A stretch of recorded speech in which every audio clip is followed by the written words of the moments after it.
여러분이 뉴스를 잘 보셨는지 모르겠는데 지금 이란에서는 엄청난 반정부 시위가 일어나고 있다고 합니다. 이란 정부는 전국의 인터넷을 차단하고 시위하는 시민들에게 총을 쏘는 강경 진압을 하고 있는데, 그렇게 유혈 사태가 일어나서 적게는 수백 명, 많게는 2,000명 사망자가 나왔다라고 하는 뉴스를 봤습니다. 오늘 아침에.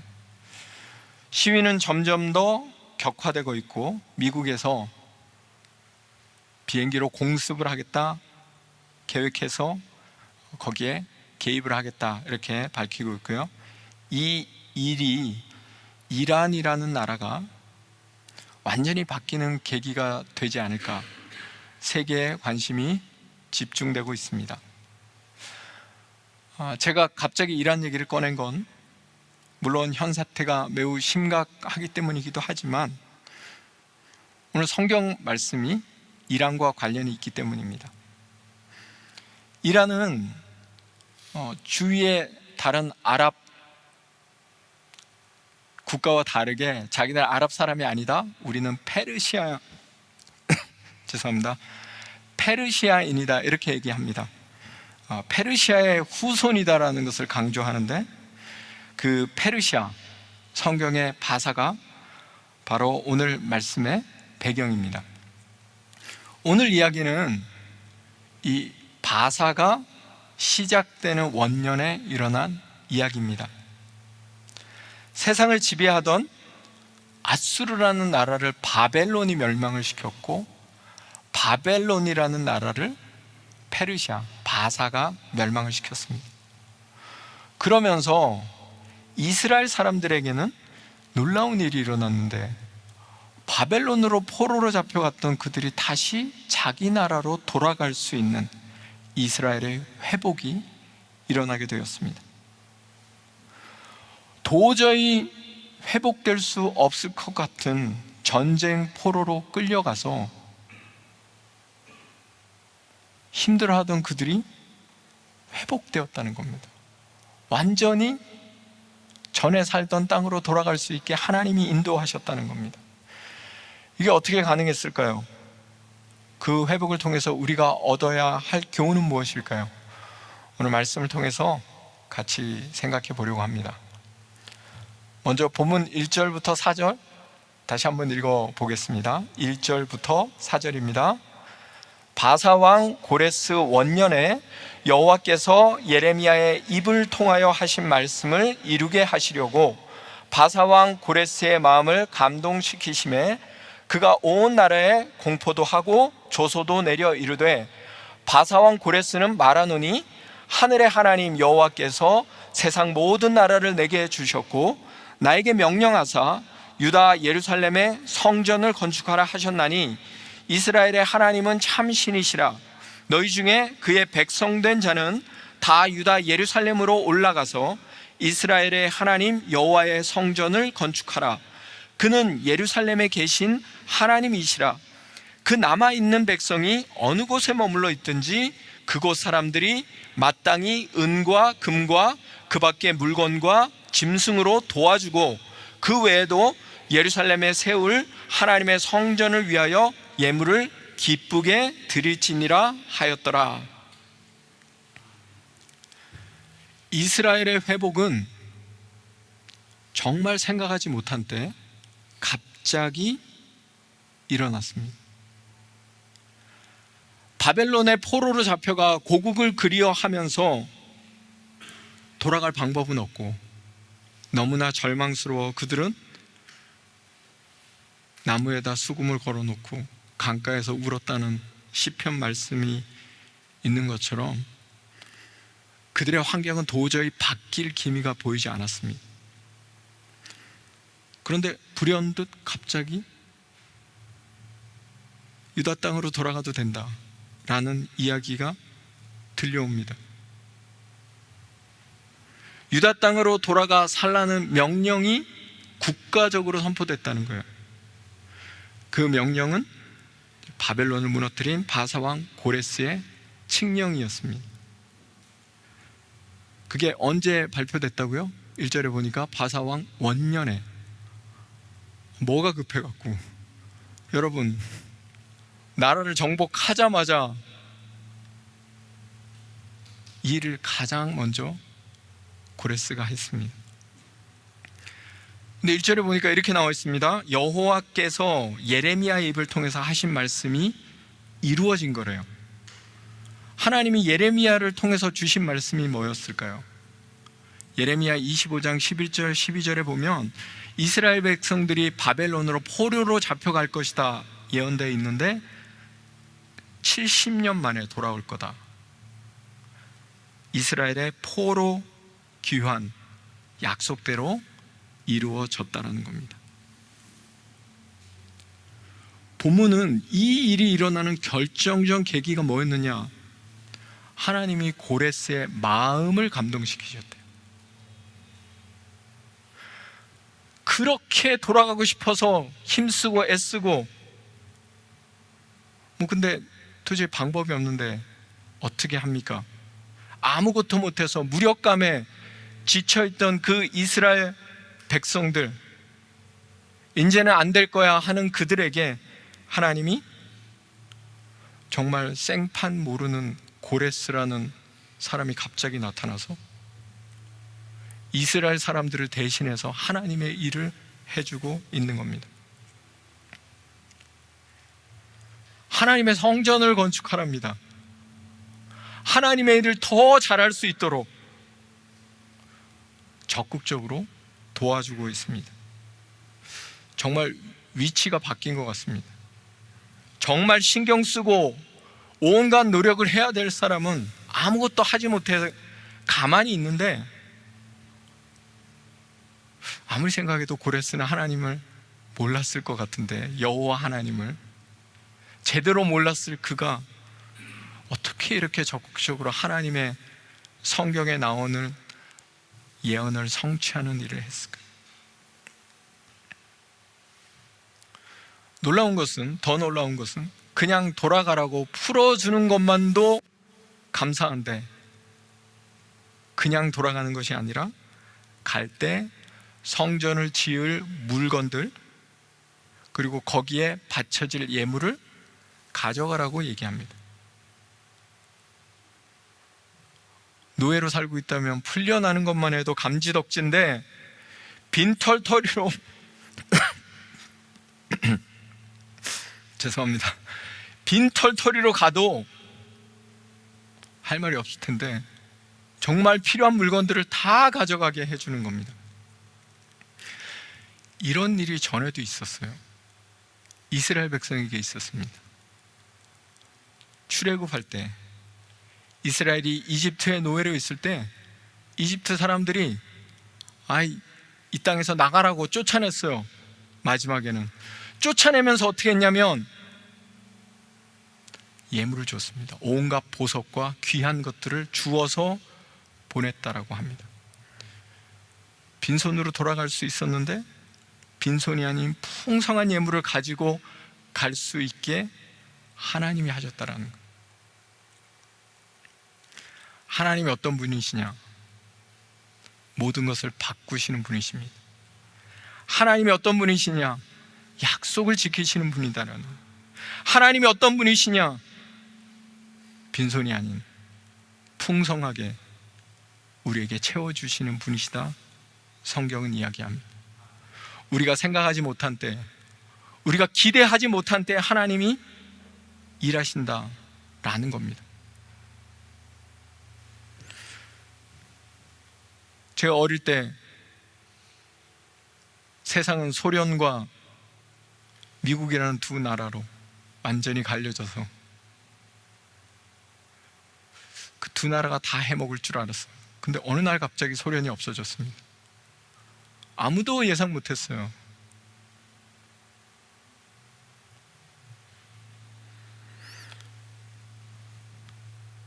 여러분, 중동의 수많은 국가들이 독재 정권 때문에 힘들어하고 중동에는 민주화가 일어나기 어렵다, 도저히 안 된다 이럴 때 어느 날 갑자기 아랍의 봄이라는 흐름이 생겨나더니 그 독재 정권을 하던 그 사람들이 다 민주주의에 무너졌습니다. 와, 이럴 줄이야 아무도 몰랐죠. 누가 상상이나 할 수 있었겠습니까? 하나님이 어떤 분이시라고요? 그 상상하지 못하는 기적을 일으키시는 분이시라고요. 세상을 바꾸시는 분이시라고요. 그러면 그 하나님이 우리 개인의 삶뿐 아니라 우리의 모든 것을 바꿀 수 있지 않겠습니까? 성경은 그 하나님의 주권을 인정하는 자에게 그 하나님이 인도하시고 보호하시는 삶을 사는 자가 진정한 하나님의 백성이라 얘기합니다. 세상의 온갖 풍파와 요동치는 정세 속에 내동댕이 쳐서 대체 나는 어떻게 살아가야 합니까? 그런 인생을 온전히 하나님이 인도하시는 인생으로 바꿔주셔야 한다는 겁니다. 우리 인생이 절망에서 다시 일어나는 인생이 되어야 한다는 겁니다. 여러분의 삶이 그렇게 될 수 있기를 소망합니다. 사실 이스라엘은 아무것도 한 게 없어요. 회복을 위해서 독립운동을 한 것도 없었는데, 돌아갈 준비를 한 것도 없었는데 갑자기 이 모든 것이 일어났습니다. 그래서 이 일이 실제로 어떻게 전개됐을까요? 자, 5절, 6절 말씀 우리 같이 한번 읽어보겠습니다. 이에 유다와 베냐민 족장들과 제사장들과 레위 사람들과 그 마음이 하나님께 감동을 받고 올라가서 예루살렘의 여호와의 성전을 건축하고자 하는 자가 다 일어나니 그 사면 사람들이 은그릇과 금과 물품들과 짐승과 보물로 돕고 그 외에도 예물을 기쁘게 드렸더라. 바사왕 고레스가 칙령을 반포하니 이스라엘 백성 중에서 하나님의 마음에 감동된 자가 있었대요. 그래서 그들이 유다 땅으로 돌아가기 위해서 일어났다. 이 말을 다른 면으로 잘 생각해 보면 이 얘기를 듣고 모든 유대인이 유대 땅으로 돌아간 것은 아니라는 겁니다. 이스라엘이 12지파인데 여기 보면 유다와 베냐민과 제사장 레위 사람들 이렇게만 나오죠. 모든 사람이 다 돌아간 게 아닙니다. 하나님은 우리 모두에게 은혜를 주시고 하나님의 뜻대로 살기를 원하시지만, 그래서 구원을 모든 사람에게 베푸시지만, 그러나 그 부르심에 모두가 응답하는 것은 아닙니다. 하나님의 부르심으로 하나님의 일은 너무나 많지만 어쩌면 그 일을 감당하고 그 길로 나아가는 자는 소수일 수 있습니다. 물론 지금은 때가 아니어서 당장 응답하지는 않았지만 나중에 돌아올 사람들도 많이 있습니다. 이거는 1차 포로 귀환을 얘기하는 건데요, 보통 성경에 있는 기록들을 바탕으로 3차에 걸쳐서 포로 귀환이 이루어졌다라고 얘기합니다. 나중에 돌아올 사람도 있는 거예요. 그렇게 유다 땅으로 돌아가려고 하는 사람들에게 그 주위에 있는 모든 이웃들이 어떻게 했대요? 은그릇과 금과 물품들과 짐승과 보물로 도와줬답니다. 그리고 그 외에도 기쁘게 드렸대요. 여러분, 이게 쉬운 일이 아니겠죠, 결코. 우리 주위에도 이 비슷한 일이 있을 수 있습니다. 같이 신앙생활 하다가, 예를 제가 하나 들어보겠는데, 같이 신앙생활 하다가 어느 날 갑자기 한 청년이 한국 돌아간다는 거예요. 그런 경우가 많이 생기죠.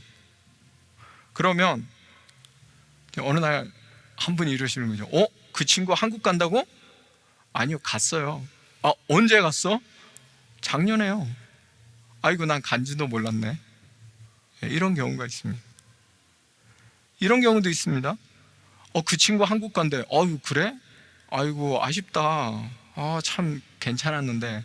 가기 전에 한국 사람은 꼭 밥 한 번 먹자. 그래서 집에 초대해서 밥 먹고.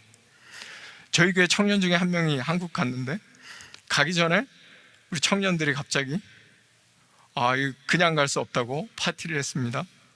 파티했는데 그동안 같이 찍은 사진으로 누군가 앨범을 만들었더라고요.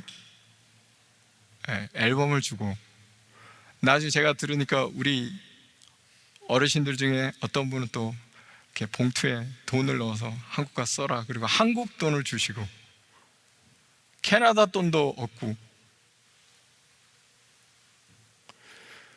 여러분, 살다 보면 정말 특별히 사랑받는 인생이 있어요. 축복받는 인생이 있습니다. 열심히 일했는데 알아봐 주지 않는 인생도 있어요. 열심히 안 해서가 아니라 몰라주는 거예요. 그러면 사실 굉장히 실망이 되지 않겠습니까? 근데 정말 열심히 한 게 별로 없는데 큰 사랑과 축복을 받기도 합니다. 내가 한 만큼이 아니라 그렇게 하지 못했는데 큰 사랑을 받을 때 우리가 그걸 뭐라고 그러죠? 은혜라고 합니다. 하나님이 은혜를 베풀어 주시는 인생이 되느냐, 하나님이 축복해 주시는 인생이 되느냐, 아니면 하나님이 관심을 별로 안 갖는 것 같이 나 혼자 죽으라고 열심히 일만 하고 나 혼자 그렇게 하는데 하나님 왜 어디 계십니까? 하는 인생이 되느냐는 너무나 다른 겁니다. 여러분의 인생이 2026년에는 하나님의 시선이 늘 머무는 거룩한 인생 되기를 간절히 소망합니다. 자, 마지막 7절에서 11절 같이 보겠습니다. 같이 읽습니다. 고레스 왕이 또 여호와의 성전 그릇을 꺼내니 옛적에 느부갓네살이 예루살렘에서 옮겨다가 자기 신들의 산당에 두었던 것이라. 바사왕 고레스가 창고지기 미드르닷에게 명령하여 그 그릇들을 꺼내어 세워서 유다 총독 세스바살에게 넘겨주니 그 수는 금 접시가 30개요 은 접시가 1000개요 칼이 29개요 금대접이 30개요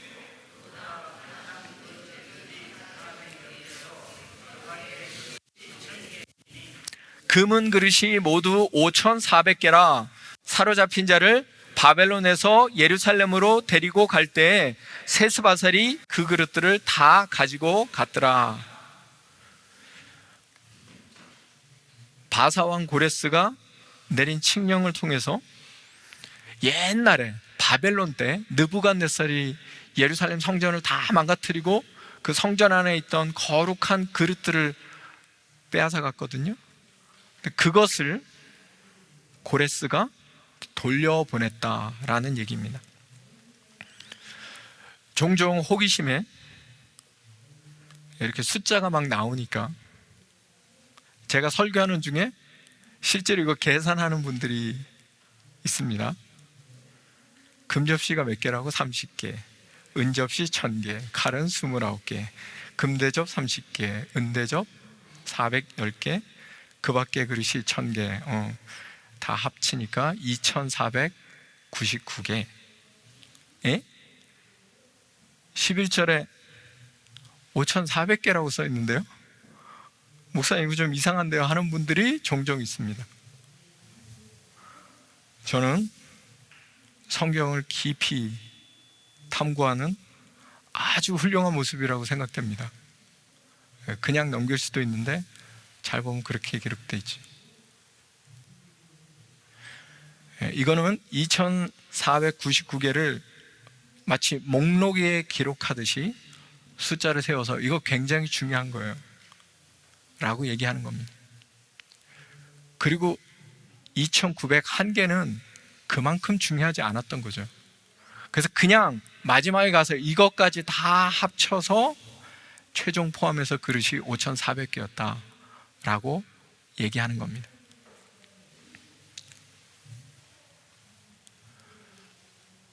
포로를 돌려보냈는데 이제 가서 성전을 짓고, 있지도 않은 성전을 짓고 거기서 예배를 드려야 될 텐데, 그때 필요한 그릇만 5,400개를 보내고 있어요. 엄청난 보물을 가져가라고 주는 겁니다. 여러분, 이게 쉬워 보이나요? 현재 영국의 대형 박물관에는 제국주의 시절 영국이 다른 나라로부터 약탈해간 수많은 보물들이 전시되어 있습니다. 그리스 아테네 파르테논 신전 유명하죠? 거기 장식돼 있던 대리석 조각상들 영국이 가져갔어요. 이집트의 상형 문자를 해독하는데 결정적인 역할을 했던 큰 비석, 정말 큽니다. 이걸 어떻게 옮겼을까 하는데 그거를 로제타 스톤이라고 영국으로 가져갔어요. 해당 나라들은 아니 이제 독립을 했는데 우리 거다, 제발 좀 돌려달라 얘기하는데 영국이 안 줘요. 힘들게 뺏어갔는데 그거를 달란다고 막 주고 싶지 않은 거죠. 한국도 비슷한 일이 있었는데, 옛날에 학교 다닐 때 많이 들었던 얘기라서, 한국의 최초, 세계 최초 금속 활자본 어디에 있죠? 네. 한국에 있었는데 프랑스 국립도서관에 있습니다. 돌려달라 그러는데 안 줘요. 안 주는 이유가 뭐냐면 1800년대 주한 프랑스 대리공사가 돈 주고 샀다는 거예요. 합법적으로 구매했다고 달라 그래도 안 주는 겁니다. 그래서 한국 건데 프랑스 국립도서관에서 빌려다가 전시를 하고 다시 가져가고, 뭐 이런 경우도 있더라고요. 다시 돌려준대요. 근데 국보급 물건을 돌려주고 나서 하는 게 소유권을 이전 안 해주겠답니다. 영구 임대 방식으로 빌려준대요. 아니 우리 거를 내가 다시 영구 임대로 빌린다고? 근데 그만큼 주기 싫은 게 뺏어간 거죠. 선별적으로 한두 개 줄 수는 있어요, 생색내기 위해서. 근데 5,400개나 다 가져가라 주는 거는 쉽지 않다고요. 얼마나 마음이 바뀌어야 가능합니까? 하나님이 다 가져가게 하셨어요. 다 가져가게 한 정도가 성전의 그릇, 그것을 넘어서 조금 전에 읽었듯이 드릴 예물, 자기들이 갖고 있던 모든 것, 성전을 지을 수 있는 물건들을 가져갈 수 있게 하셨다는 겁니다. 얼마나 놀라운 기적이며 얼마나 놀라운 은혜입니까? 하나님이 하셨다라는 겁니다. 그렇다면 우리 인생도 하나님이 그렇게 도와주시는 인생이 되어야 하지 않겠습니까? 그 어느 때보다 요즘 경기가 안 좋다 그러고 어렵다고 하는데, 하나님이 좀 도와주시면 얼마나 좋겠습니까? 힘이 지배하는 세상, 그 힘이 없어서 너무 억울한데 하나님이 좀 도와주시면 얼마나 좋겠습니까? 하나님의 때가 있다고 합니다. 하나님의 인도하심을 받는 사람이 있다고 합니다. 그런 사람은 어렵고 힘든 일들을 헤쳐나갈 수 있고 하나님의 놀라운 일을 아주 어려운 환경에서도 이룰 수 있다고 합니다. 우리가 그러한 하나님의 백성 되기를 간절히 소망합니다. 수백 년, 수천 년이 지나도 변하지 않는 것이 있습니다. 그러나 그 변하지 않는 것을 변화시키는 하나님, 그 하나님이 내 삶에 찾아오셔서 내 환경도 변화시켜 주옵소서. 우리의 기도가 이래야 하지 않을까요?